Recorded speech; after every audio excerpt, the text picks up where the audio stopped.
All right.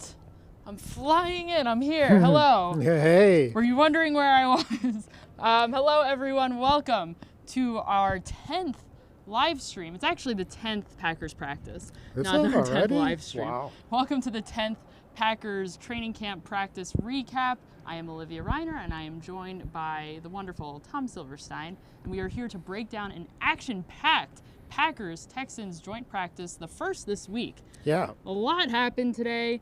I will be completely honest, I think I really only took in maybe about half of it because there was just so much going on today. Yeah. So they broke up into one side was Packers offense versus Texans defense, and the other side Texans offense versus Packers defense. Apparently I was on the boring side because I went over to Texans offense versus Packers defense, and all the action was down on the other side. So, but a little roughhousing, Packers not too happy about, a hit on Jay Sternberger, and then another hit on Trevor Davis, and all by the same guy, what I understand, a rookie guy who is a little overzealous. Bill O'Brien threw him out of practice. But, you know, all things considered, some of the brawls I've seen and some of these joint practices, it wasn't bad. But you did get the group shot of everybody running into the middle and, you know, projecting testosterone all over the place. Lots of testosterone. I didn't see any punches being pulled. No punches thrown from what everybody has said. And Sternberger went off the field pretty quickly. He came back after maybe 2 minutes. He ran inside the Dunn Hudson Center with who I'm assuming is a trainer. Came back out. I talked to him right after in the locker room, and he said, he didn't seem resentful. He was pretty much like, hey, it's football. This is what happens. And he was happy that his teammates practiced what they preach and were out there supporting him. Yeah, I think he took either a shoulder or a helmet to the chest, and a flag was thrown, so that would have been a flag if this were a game. It also would have been, could have been under review for disqualification under the new rules. But, it wasn't the tone of the practice, I thought. At least definitely on the other side where offense was going versus Texans offense was facing the Packers defense, there was not any extracurriculars whatsoever. So it sounds like it was kind of one guy ticking a lot of people off. Yep, absolutely. So thank you guys. We're getting some of your questions in right now. Please definitely send them in. We appreciate it. What's up, Robert? David is from Albuquerque, New Mexico. Hello, welcome. We'll take some of your questions. Let's see. Chris wants to know how the wide receivers are looking. He said that he heard that Marquez Valdez-Scantling dropped some passes today. Did you see that? I didn't. Unfortunately, I'm going to be a bad source of information for the offense. Like I said, I was focusing a lot on the secondary today. It was just something I was writing about, and so I spent a lot of time there. I would say over the course of camp, there haven't been a ton of drops. There have been a few, last year Jamon Moore was dropping them right and left, and I haven't seen him drop, maybe he's dropped one pass all camp. So if there were some, then that's a development. So let's just talk a little bit generally about what this joint practice was like for the team. This is the first time they've had a joint practice since 2005, correct? So it's been a little while since the Packers have done anything like this. So from your memory, how does this compare to joint practices of Packers past? Yeah, so I was there. Sadly enough, it was that long ago that I went to that practice. And I've seen others too. I remember the Packers going to practice against the New Orleans Saints back when Saints used to practice in lacrosse. I can't remember. Anyway, I thought it was good work. I mean, I think it was really good work for both teams. It's a little more intense. The competitive juices are flowing. I think you're facing an offense. In this case, the defense is facing an offense it doesn't face every day in practice, and vice versa. So I think it is really good work, as long as it doesn't turn into a brawl fest. And it really didn't. I mean, one play we're talking about, basically, one or two plays. All right, so not the worst. Could have been a lot worse. No, and then for people watching practice, it was something new. You get to see, some pretty impressive players. J.J. Watt, DeAndre Hopkins, Deshaun Watson. There's some really nice players to watch out there. Absolutely. And someone that Chase has had his eye on is Darnell Savage Jr. He wants to know how Savage is looking. He was out for a big chunk of training camp. He had his wisdom tooth removed, just one single tooth. Wasn't practicing, and eventually he did get back to practice, and now he is practicing again. He was limited when he was first returning, so he wasn't really getting in on those 11-on-11s. Is he back there now? How is he looking so far? Yes, he's back on the 11-on-11s. They sort of got him ready yesterday, Sunday, for today's practice. Sunday was the first time he went in the 11-on-11s, and he came out with the starters today. So I think you'll see a lot of him. I think you'll see a lot of him Thursday night in the exhibition opener. They gotta get him ready to play, because he is their starter, whether, regardless of the fact that he missed a week or a little more than a week, he's their starter, and they need to get him ready. And I think we will see a lot, and I wouldn't make any judgment because he hasn't really done a lot. Let's say, be interesting to see him Thursday, then the next following week he should be caught up. So Eric wants to know, how is Corey Grant looking? He's the running back that the Packers picked up pretty recently, especially now that Jamal Williams is out with his hamstring injury. Aaron Jones has had hamstring tightness. How much have you seen of Grant? Have you liked what you've seen of Grant? And how have you seen him being utilized, not just in the offense, but also on special teams? Yeah, early on, he seemed to have a little bit of a boost. He's really fast. He's taken some reps on kickoff return. But I have to say, the guy who's kind of shown out with Jones and Williams out is Trey Carson. He's been a real physical runner, kind of a little bit of an in-between of Jones and Williams. And I would keep an eye on him. I think he's a guy who could make the team. And he's a good inside runner. He seems to have that good cutting ability, and they like him on special teams. So Corey Grant is up against a guy who's, Trey Carson was with the team last year. I think that's one of his big competition people is Trey Carson. So Corey Grant, otherwise, still got to see some more from him. All right. I'm going to play producer for just a second, Tom. I'm going to ask you to take a tiny little step closer to me. You're running away. I know. I'm drifting. It's really windy out here. Yes, the wind is blowing Tom away from me. I repel Tom also. That's also part of the issue. Oh, yeah, right. We get lots of questions about Kevin King. Everyone wants to know about Kevin King and his injury. We have a comment in here from John asking if Kevin King is made of glass.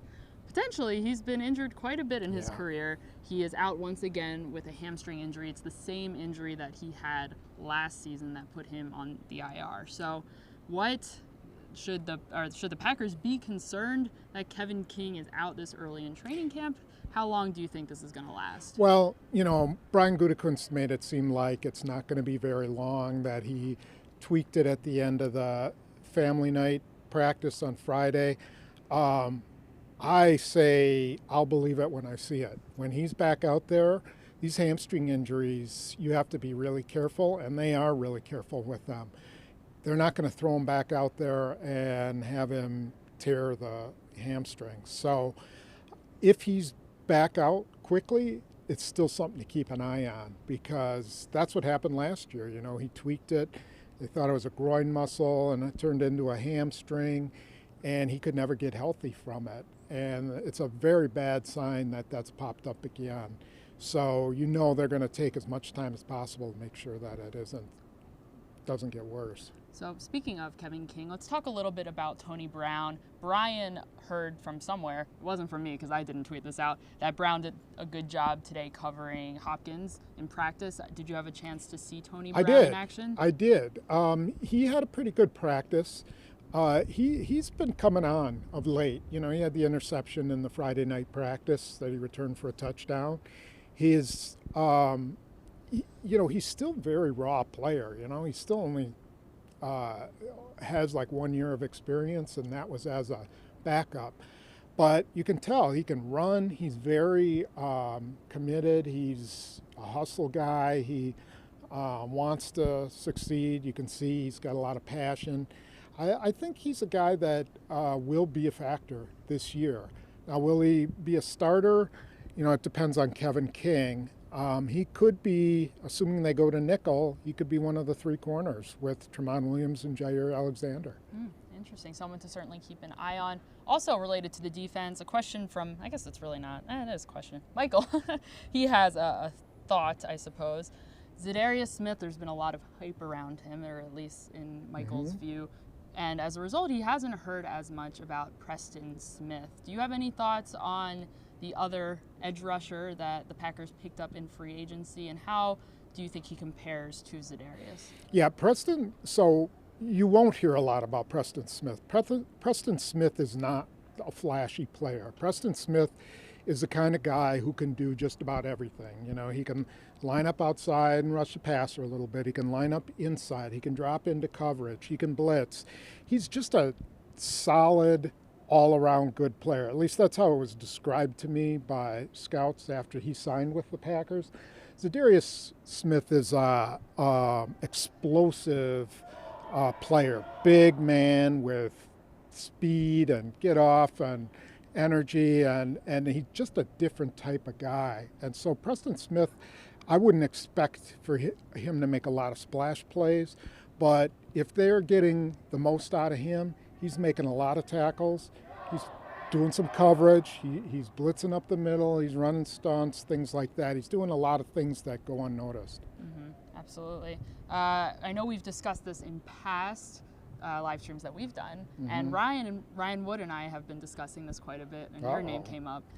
We've talked. Well, you know, maybe you know what this is, but Guillermo wants to know about who is going to make the sort of the wide receivers core of this upcoming season, and especially who's going to be that number 2 receiver. I know we've discussed this, and I want you to go back to this because Ryan was pretty shocked when he heard your number of how many receivers you thought was going to make the team, and I'll let you share that in a moment because he was thinking perhaps closer to 7, maybe 6, but I know that you do not share the same view necessarily. Yeah, not necessarily. I don't think it's a lock that they keep 7 wide receivers. You have to remember that was sort of an aberration to keep 7. The normal number is 5. Sometimes you keep 6. It depends on how many running backs you have to keep, how many offensive linemen you want to keep, how many tight ends. You know, if they decide to keep 3 quarterbacks, that affects the wide receiver position as well. I just think that you've got to cut off at some spot where you think there's a drop-off. And why would you keep 2 guys on the roster that maybe are going to be okay or they're borderline roster guys when you might be able to keep 2 guys who are legitimate roster positions somewhere else? Why would you just keep them because they're wide receivers and they may be available later? So, Devontae Adams we talked about, Geronimo Allison, MVS for sure. I think Equanimeous St. Brown is a strong case for number 4, and then we're talking about 5 could be Jake Kumaro, and then maybe 6 is the position where we find out, is it Moore, is it Shepard? I'm sure there's someone I'm missing. Trevor Davis, right? Who got hurt in practice today. That's a big thing for him. Let's see how it plays out before we start guaranteeing how many receivers there will be. Braden makes a good point here. Someone we really haven't talked about and who has been lost in all of the linebacker hype that has been going on ever since the Packers drafted they've signed 2 outside linebackers, they drafted an outside linebacker, is Reggie Gilbert. Mm-hmm. How have you seen Reggie Gilbert sort of in this depth chart? Where does he fit in, and will he have an opportunity at all this season to make an impact? Well, he'll have a chance to make the team. So he's going to get a lot of snaps as the exhibition season goes on, because they're not going to play Preston Smith and Zadarius Smith a lot. Rashawn Gary, they probably will play a significant amount. They want him to get some reps in. So Gilbert, Fackrell probably won't play a ton. Gilbert will get a lot of snaps. Now, he's going to have to show pass rush. That's what's going to make him. He has to make them say, we can't afford to give up his pass rush, that he can be a guy coming off the bench where we can really get some pass rush. And I haven't seen it yet. I think it's possible he's hit his ceiling. He's an undrafted guy, and those guys, often don't have the highest ceilings. They rise and they look pretty good, and then all of a sudden they plateau. So we'll see, but look for him. If he starts getting some sacks, then he's got a better chance to make the team. Frank wants to know, are the Packers going to be carrying a fullback with them on their team? And all signs at the moment have been pointing to yes. Matt LaFleur has been praising Danny Vitale quite a bit, and Malcolm Johnson, to be fair, as well. But it looks to me like Vitale especially has been utilized by Aaron Rodgers in their offense. I know he was one of, on the first down of the 2-minute drill, he was one of the very first guys he looked for when they were running that. So is that something that we should read into as, yes, he's going to make the team, or should we be a little bit more wary? I would be a little more wary. I do think LaFleur likes a fullback, but I also don't think he likes him enough to play him more than 10, 12 snaps a game. And then that makes it, if you're going to be in the game for 10 or 12 snaps a game, you better play special teams and you better be really good at it. I don't know whether they can get away without a fullback. I think they can. I think they could use a tight end to do that. Vitale, I want to see him in action. I really haven't gotten a chance to see him play. And, how badly do they need a lead blocker in their offense? I just don't know. I think with Aaron Rodgers, you're going to want to have 3 or 4 wide receivers on the field a lot, and you're not going to want a fullback. But one area that Vitale, I did see they used him Friday night, was as a single back in the shotgun when they were in their 2-minute. And he seems like he's an okay receiver out of the flat. And you mentioned he got hit for a pass. Rodgers looked for him. That's where he could be kind of valuable, like a John Kuhn. Okay, interesting. All right, something to keep an eye on. I wanted to end this with this question. Guys, thank you for all of your great questions. Unfortunately, we're not able to get to every single one of them, but if you come back tomorrow, we will be doing this again, so perhaps try it again then. This is totally unrelated to the Packers or whatever, but I know Dean wants to ask this question. I know you had a relationship with Don Banks, who passed away yesterday. How did you know him? What kind of guy was he like? And just sort of share what your thoughts are on him, so for everyone who doesn't know him. Yeah. Thanks for asking about Don. Don was a really great guy, really good reporter, hard-nosed reporter. So I first knew him, he was covering Tampa Bay. This was probably in the 90s. Don and I are about the same age. I think I'm a year older. And you just get to know reporters because the Tampa Bay was in the Central Division at the time, and they played the Packers, so I'd see him twice a year. And, we'd talk about stuff, exchange stuff. Then over the years, he got on with Sports Illustrated and some other websites. And so he'd make trips here. I'd see him at games occasionally, and we'd always talk. He lived in Madison for a while. He just liked the community, and his wife and kids lived there with him when he was working for a website. And just, I always really respected him as a writer, and was always very friendly. It was very shocking for me to find out that he had passed away. So, yeah, that was tough. Thank you for sharing that, Sure. Tom, and our condolences to him and to his family and to his friends. And hopefully you learned a little bit about him. I didn't know him personally, of course, but it's always good to hear other people's I forgot stories. that we also, a long time ago, he was covering the Vikings. He also covered the Vikings, so I knew him there. He just did a phenomenal job on the Vikings beat. But also, I got offered a job at the competing paper he was at. And one of the considerations was, did I want to go up against Don Banks every day? He was so ingrained in covering him. I mean, that wasn't the final decision why I stayed, but that was a consideration. He's such a good reporter. Those are great stories. Thank you, Tom.